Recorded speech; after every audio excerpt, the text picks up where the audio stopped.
Magandang tanghali mga kapatid. Ginunitan natin noong Sabado ang araw ng mga kaluluwa. Marami sa atin ang nagpuntang sementeryo o kolumbaryo para dalawin ang mga kaanak nating yumauna. Kung mabibigyan ka ng chance na makausap muli ang mahal mo sa buhay na yumauna, anong sasabihin mo sa kanya? Samahan niyo ako at magtatanong tayo. Dito. Maging maayos ang buhay niya, ayos sa kabilang buhay at saka hindi sana mangyari na mamatay siya dahil sa kanyang pagsisikap.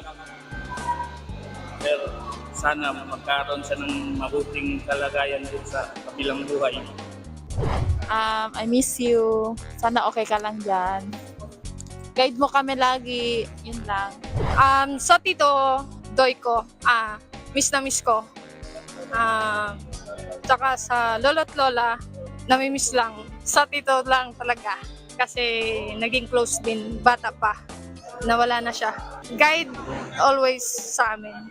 Tanggapin mo ang Panginoong Hesus sa iyong buhay bilang tunay na Panginoon na tagapagligtas. Pagsisihan ng mga kasalanan, talikuran ito at sigurado magkikita tayo sa langit pagdating ng panahon.